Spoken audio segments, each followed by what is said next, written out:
টাইগারদের head coach Phil Simmons ভালো করেই জানেন দ্বিতীয় টেস্টে অস্ট্রেলিয়া আর আগের সেই দল হয়ে মাঠে নামবে না।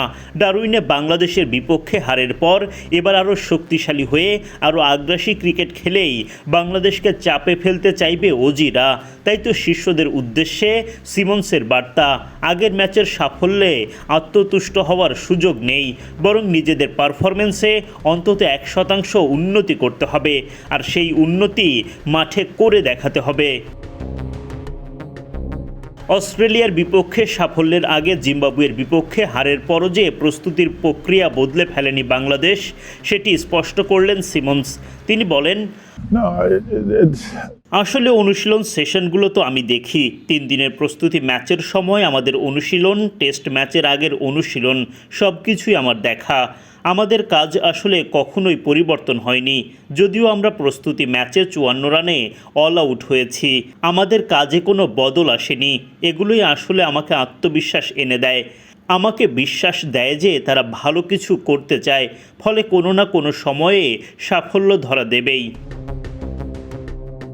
সেই বিশ্বাসের ফলই যেন পাওয়া গেছে ডারউইনে। অস্ট্রেলিয়ার বিপক্ষে ঐতিহাসিক জয় তুলে নিয়ে বিশ্ব ক্রিকেটে নিজেদের অবস্থান আরও শক্ত করেছে বাংলাদেশ। তবে প্রথম টেস্টের জয়েই সন্তুষ্ট নন সিমন্স, কারণ দ্বিতীয় টেস্টে অস্ট্রেলিয়া যে আরও শক্তিশালী হয়ে ফিরবে সেটি ভালোভাবেই জানেন তিনি।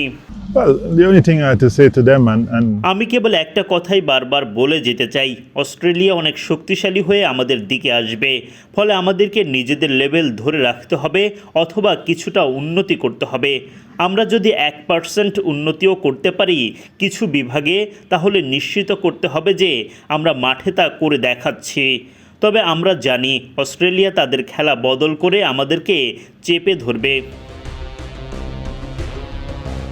ডারউইনে জয়ের পর বাংলাদেশ দল বিশ্ব ক্রিকেটে নতুন করে সম্মান পাচ্ছে। তবে সিমন্সের চোখে এই সম্মান হঠাৎ করে আসেনি। পাকিস্তানের মাটিতে পাকিস্তানকে হারানোর পর থেকেই বাংলাদেশের প্রতি সেই সম্মান তৈরি হয়েছে। অস্ট্রেলিয়াকে হারানোর জয় সেটিকে আরও বাড়িয়েছে। আমরা আরও সম্মান আদায় করতে চাই। আমার মনে হয় না আগে আমাদের সম্মান ছিল না, আমাদের আগেও সম্মান ছিল, এখন আগের চেয়ে বেশি পেয়েছি হয়তো। অ্যাওয়ে দল হিসেবে হয়তো সেভাবে ভালো খেলিনি আগে, তবে এখন ভালো খেলছি অ্যাওয়ে ম্যাচেও। তবে এসব সম্মান কেবল এখনই পাচ্ছি এরকম নয়, যখন পাকিস্তানে গিয়ে পাকিস্তানকে হারিয়েছিলাম তখন থেকেই এরকম হচ্ছে। এই জয় সেখানে যুক্ত হলো কেবল। জয় উদযাপনের আবেগ পেছনে ফেলে এখন পুরোপুরি মনোযোগ দ্বিতীয় টেস্ট ঘিরে। সিমন্স বলেন,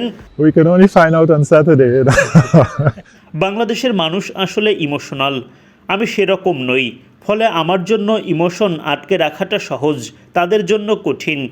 আজকে দেখে মনে হয়েছে সবাই এখন ভালোভাবে কাজে ফিরেছে। আমাদের 3 দিন হয়ে গেছে ম্যাচ জেতার পর। আশা করছি কালকে সবাই আরও ভালোভাবে কাজে ফিরবে এবং শনিবার সকালে পরের টেস্টে পুরো মনোযোগ দিতে পারবে।